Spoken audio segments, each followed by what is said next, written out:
Sir కుప్పంలో ఒక మహిళని చెట్టుకు తాడుతో కట్టేసి మరి ఘోరంగా కొట్టారు గదా! దానికి సంబంధించిన వీడియోలు విపరీతంగా వైరల్ అవ్వడంతో ఇప్పుడు చంద్రబాబు నాయుడు గారు కూడా స్పందించారు. అండ్ అదొక పొలిటికల్ టర్న్ తీసుకొని వాళ్ళ పైన విమర్శలు కూడా వస్తున్నాయి. అయితే ఇప్పుడు దీనిపైన కొన్ని భిన్నాభిప్రాయాలు కూడా వ్యక్తమవుతున్నాయి. అంటే కొట్టిన వాళ్ళదే తప్ప, లేకుంటే వాళ్ళ వైపు కూడా రైట్ ఉంది అని చెప్పేసి కూడా కొంతమంది మాట్లాడుతున్నారు.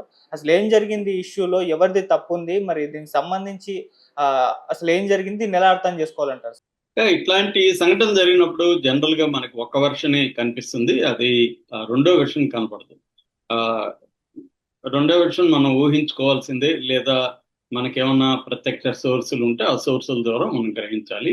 నాకైతే ప్రత్యక్ష సోర్సులు లేవు. బట్ మనకి పబ్లిక్ డొమైన్ లో ఉన్న ఇన్ఫర్మేషన్ ని నేను అనలైజ్ చేస్తున్నాను. అసలు ఏం జరిగిందంటే మొన్న మండే కుప్పం నియోజకవర్గంలో నారాయణపురం అనే గ్రామంలో ఒక ఆమె శిరీష ఆమె పేరు. ఆమె తన కొడుకు అక్కడ చదివి ఉన్నాడు. అక్కడ టీసీ తీసుకోవడానికి రమ్మంటే వాళ్ళు తల్లిదండ్రుల్లో ఎవరైనా ఒకరు రావాలంటే వెళ్ళారు. ఆ బాబుని ఆ బాబుని కూడా రమ్మన్నారు సంతకాలు చేయాలని. ఆ బాబుని తీసుకొని, చిన్న బాబు, ఆ బాబుని తీసుకొని ఆమె వెళ్ళింది. వెళ్ళినప్పుడు అక్కడ నలుగురు, మణికన్నప్ప, ఆయన భార్య మునమ్మ, కొడుకు రాజా, కోడలు జగదీశ్వరి, ఈ నలుగురు ఆమె మీద దాడి చేసి ఆమెని లాక్కపోయి ఒక చెట్టుకి బట్టలు కూడా ఇప్పేసి చెట్టుకి కట్టేశారు. ఆ బాబు ఏమో ఏడుస్తున్నాడు. పక్కన స్కూల్ బ్యాగ్ పెట్టుకొని యూనిఫామ్ లో కూర్చొని ఏడుస్తున్నాడు.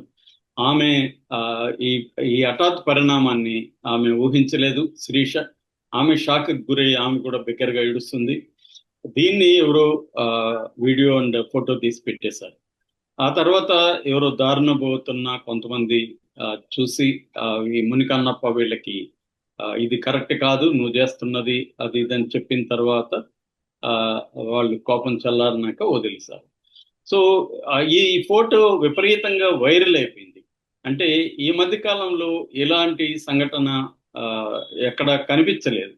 అంటే ఒక చిన్న బాబు ఎదురుగా వాళ్ళ అమ్మని అలాగా కట్టేస్తే ఆ బాబు జీవితాంతం ఆ విజువల్ అనేది, ఆ సంఘటన అనేది అతని మానసిక పరిస్థితి మీద చాలా దారుణంగా ముద్ర వేసే అవకాశం ఉంది. రెండవది, అసలు ఇంత దారుణం ఇది మధ్యయుగాల్లో ఉన్నామా మనం, లేదా ఏ మిడిల్ ఈస్ట్ కంట్రీస్ లో, ముస్లిం కంట్రీస్ లో ఇలాంటి అనాగరిక శిక్షలు ఉంటాయి అక్కడ ఉన్నామా అనేది ఒకటైతే, రెండోది సాక్షాత్తు ముఖ్యమంత్రి గత 30 ఏళ్లుగా ప్రాతినిధ్యం వస్తున్న కుప్పంలో ఈ సంఘటన జరగడం అనేది అందరినీ షాక్ గురి చేసింది. అంతకుముందే మనకి తెనాలిలో పోలీసులు దళితుల మీద పబ్లిక్ గా కాళ్ల మీద కొట్టి వీడియోలు తీసి వాళ్ళు పెట్టడం, వాళ్ళకి ఎటువంటి వాళ్ళ మీద శిక్షలు వేయకపోగా సాక్షాత్తు మహిళా ముఖ్యమంత్రి అనిత పోలీసుల్ని వెనకేసుకురావడం, వాళ్ళని ఆ నేరస్తులుగా చిత్రించి కొట్టడం కరెక్టే అని ఒక ప్రచారాన్ని తీసుకురావడం, ఇదంతా కూడా సమాజంలో ఈ తెలుగుదేశం ప్రభుత్వం పట్ల ఒక వ్యతిరేకతనైతే తీసుకొచ్చింది. సో రెండోది, అది పొలిటిసైజ్ గా మారిపోయి తెలుగుదేశం మీడియా కావచ్చు, తెలుగుదేశం ప్రతినిధులు కావచ్చు, దాన్ని వెనకేసుకుని రావడం కూడా షాక్ కి గురైంది. దాని మీద ఇప్పుడు కోర్టుకు కూడా వెళ్ళారు. ఏం జరుగుతుందో చూడాలి. ఇప్పుడు ఈ సంఘటన జరిగేసరికి మళ్ళీ వైసీపీ రంగంలో దిగింది. సాక్షాత్తు జగన్ దీని గురించి మాట్లాడాడు, రోజా విమర్శలు చేసింది. ఇలాగా వైసీపీ సోషల్ మీడియా కూడా దీని పట్ల ఇదైంది. ముఖ్యంగా సోషల్ మీడియాలో మొత్తం ఒక ఏకాభిప్రాయం అయితే వచ్చింది, ఇది దారుణమైన సంఘటన. దాంతో చంద్రబాబు కూడా ఇమ్మీడియట్ గా స్పందించాడు. ఎస్పీని ఆదేశించాడు వాళ్ళ నలుగురిని అరెస్ట్ చేయమని. ఎస్పీ ఆల్రెడీ మేము అరెస్ట్ చేసాం సార్ అని అక్కడ డిఎస్పీకి మేము అప్పగించాం. డిఎస్పీ నలుగురిని కూడా అరెస్ట్ చేశారని చెప్పారు.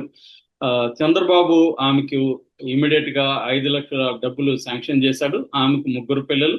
ఆ 3 పిల్లలను కూడా ప్రభుత్వమే చదివిస్తుంది అని హామీ ఇచ్చాడు. తర్వాత వాళ్ళకి ఎటువంటి అవసరం ఉన్నా అక్కడ కాంటాక్ట్ చేయమని అక్కడ లోకల్ తెలుగుదేశం నాయకులు, ఎమ్మెల్సీలు కావచ్చు, అక్కడ నాయకుల్ని కూడా పురమాయించాడు. వాళ్ళందరూ కూడా ఆమెను కుప్పం ప్రభుత్వ హాస్పిటల్ ఆమె వైద్యం తీసుకుంటుంది, అక్కడికి వెళ్ళి పరామర్శించారు.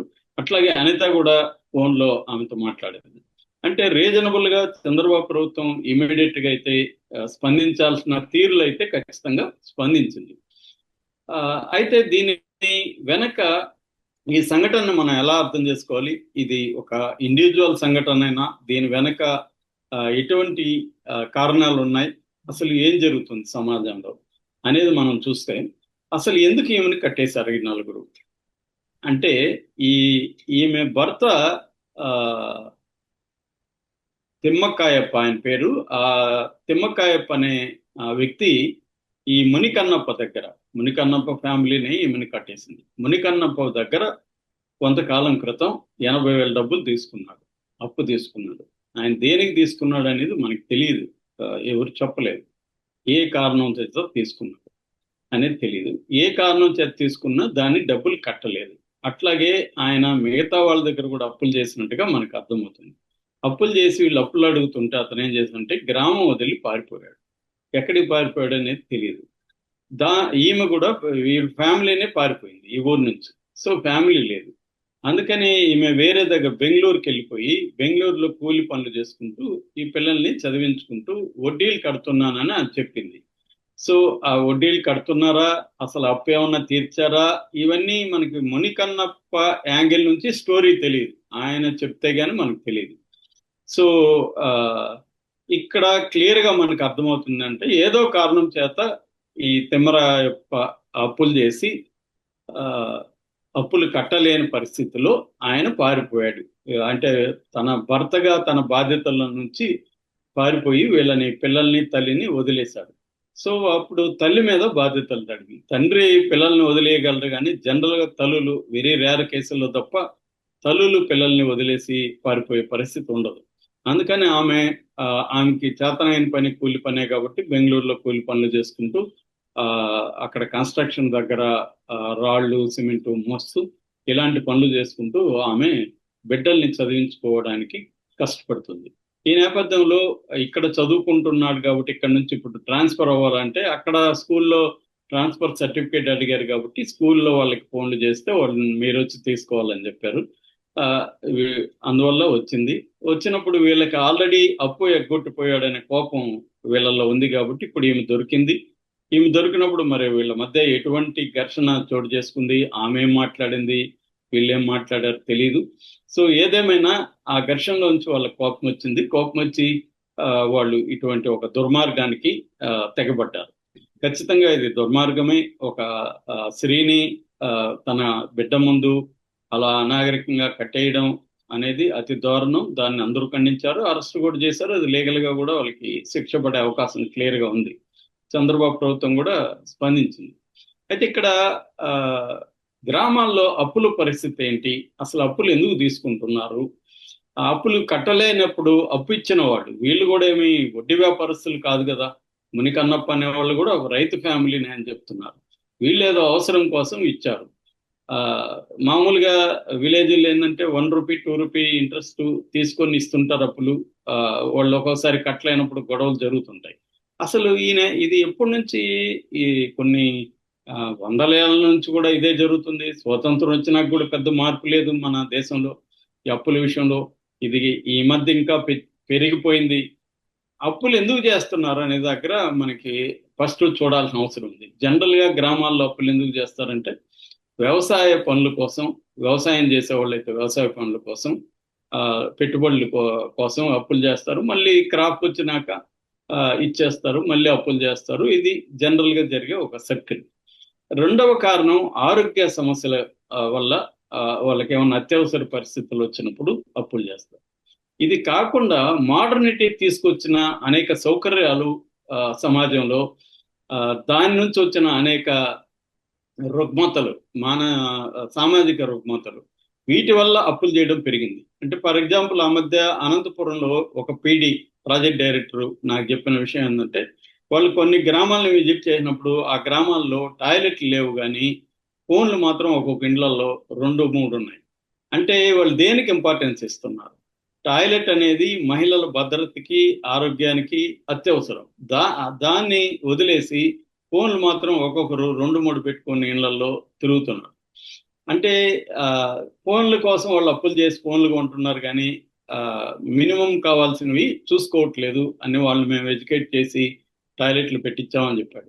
అట్లాగే పెళ్లిళ్ళు కూడా ఈ మధ్యకాలంలో చిన్నవాళ్ళైనా గ్రాండ్ గా చేయడం అన్న కాన్సెప్ట్, అది కూడా అప్పు చేస్తే.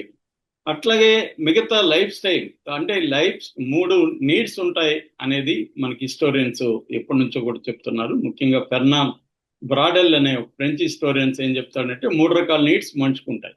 అదేంటంటే living needs, life style, livelihood needs, life style needs. Living needs అంటే కూడు గూడు గుడ్డ, బతకడానికి కావాలి. లైవ్లీహుడ్ నీడ్స్ అంటే ఈ బతకడానికి కావాల్సిన సంపాదించుకోవడం, అంటే ఉద్యోగం, ఇంకోటి. మూడోది లైఫ్ స్టైల్ నీడ్స్. ఈ లైఫ్ స్టైల్ నీడ్స్ అనేవి అనంతం. ఈ లైఫ్ స్టైల్ నీడ్స్ అనేవి అత్యవసరం కాదు. అంటే ఇప్పుడు చాలా మంది కారు అత్యవసరం కాదు, అది లైఫ్ స్టైల్లో భాగంగా కారు కొనే ఇది పెట్టుకుంటారు. ఇంకోటి అత్యవసరం కాదు. సో ఇలాగా ఈ మధ్య కాలంలో లైఫ్ స్టైల్ నీడ్స్ కోసం కూడా అప్పులు చేయడం. లైఫ్ స్టైల్ నీడ్స్ కోసం అప్పులు చేస్తే కట్టలేరు. లైవ్లీహుడ్ అంటే నువ్వు ఒక చిన్న వ్యాపారం పెట్టుకోవడానికి అప్పు చేస్తే మళ్ళీ కట్టచ్చు, ఒకవేళ వ్యాపారం లాస్ అయితే తప్ప, అదర్వైజ్ కట్టచ్చు. కానీ లైఫ్ స్టైల్ నీడ్స్, నువ్వు అప్పు చేసి కారు కొన్నావు అనుకో, నువ్వు ఎట్ట కడతావు? కారు వల్ల ఇంకా నీకు డబ్బు ఖర్చు తప్ప నీకు కారు వల్ల ఏం రాదు. కారు కొనే ఉన్నా దాన్ని బిజినెస్ గా మారిస్తే తప్ప లైఫ్ స్టైల్కి వాడుకుంటాను నేను, నా లగ్జరీ కోసం వాడుకుంటా అంటే కుదరదు. ఈ లైఫ్ స్టైల్ నీడ్స్ కోసం కూడా అప్పులు చేసే కల్చర్ పెరిగింది. ఇక నెక్స్ట్ ఆస్పెక్ట్, అసలు వీళ్ళకి మైక్రో ఫైనాన్స్ అనే కాన్సెప్ట్ ఎప్పుడో మన దేశంలో ఇంట్రడ్యూస్ అయింది. అంటే చిన్న చిన్న రుణాలు ఇవ్వడం, పొదుపు, micro finance, micro savings, micro loans ఇవ్వడం, ఇది గవర్నమెంట్ సరిగా చేయలేకపోతుంది. అందరికి అందుబాటులో మైక్రో ఫైనాన్స్ ఉంటాయి. ఇప్పుడు ఈ 80,000 ఇతనికి మైక్రో ఫైనాన్స్ లో ప్రభుత్వం కానీ ఇచ్చునుంటే ఇతను ప్రైవేట్ వ్యక్తుల దగ్గర చేయాల్సిన అవసరం లేదు. సో ఇటువంటి ప్రాబ్లమ్స్ అన్నీ కూడా ఈ ఇష్యూ చుట్టూ ఉన్నాయి. అవన్నీ కూడా చర్చ జరగాలి. ఓన్లీ సంఘటనలో మునికన్నప్ప ఫ్యామిలీకి మాత్రమే శిక్ష పడితే ఈ సమస్య సాల్వ్ కాదు. దీని వెనుకున్న సమస్య ఏంటనేది చూడాలి. అట్లాగే ఓవరాల్ గా ఇష్యూలో బర్డన్ ఎవరి మీద పడింది? భార్య మీద, శిరీష మీద. అతనేమో ఎస్కేప్ అయిపోయాడు. అంటే మొగుళ్ళు ఎస్కేప్ అయిపోతున్నారు, భార్యలు మాత్రం మళ్ళీ మహిళల మీద మాత్రమే ఈ భారం అంతా కూడా పడుతుంది.